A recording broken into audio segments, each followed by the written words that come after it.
And good morning, good afternoon, good evening, wherever it is that you may be as you fall under the sound of my voice.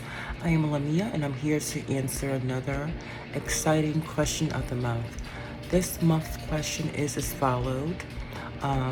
As usual, the questions usually fall in line to things that are relevant that's going on in society. And so this question is about healthcare. And as a person living with HIV, how do I feel about when I hear healthcare is a human right? And for me, I'm an advocate of healthcare, and I do feel that healthcare is a human right, and everyone should have access to quality and comprehensive healthcare. No questions asked. I feel that it is not the responsibility of our politicians, our elected officials, to dictate who can access healthcare, what does that healthcare look like, and the quality of that healthcare. And for so long, we have allocated that responsibility to our politicians. And I feel as we, the people, it's time to take that back, and really find ways in which we can be healthy as a community.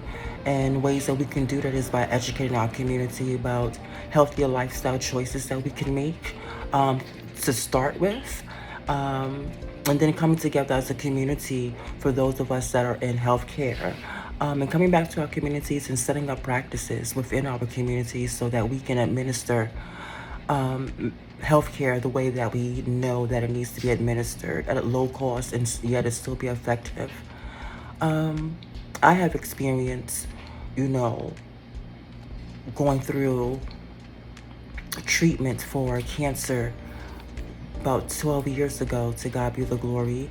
I'm a survivor of stage 4 cancer.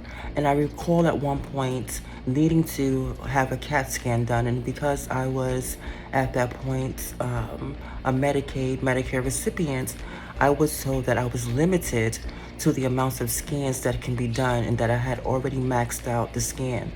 And mind you, this is in the midst of me being treated. So I needed this scan to make sure that the line of treatment that I was taking was correct.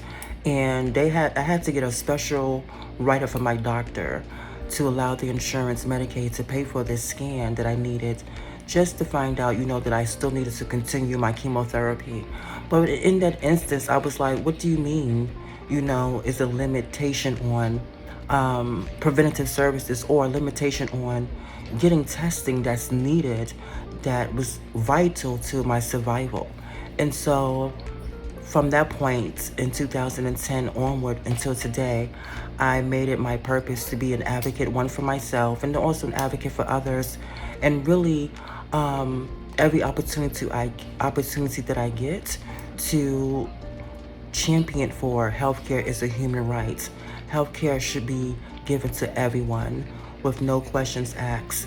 And with the advancements of the therapeutics that we have available today that can really save lives, it really shouldn't be out of our reach because of social economic status. And that's just really sad that we, as one of the greatest countries on the planet at this time, we haven't found a way to administer healthcare that is going to produce healthy outcomes for every individual that comes in contact with that system. And so it is my prayer, my hope that as we continue to advocate and stand up and continue to fight for our rights, that we continue to try to get across that healthcare is a human right. No ifs, ands, or buts. And let's start, codifying laws that will protect our right to access healthcare and healthcare that is culturally specific to different communities and that will allow us to be the best version of ourselves. As always, if you or anyone that you know is looking for HIV services within your area, or if you want to just talk further with any of our spokesmodels, please don't be afraid to visit our website and share at www.hivstopswithme.org. And I will talk to you next month. Until then, take care. Later, later.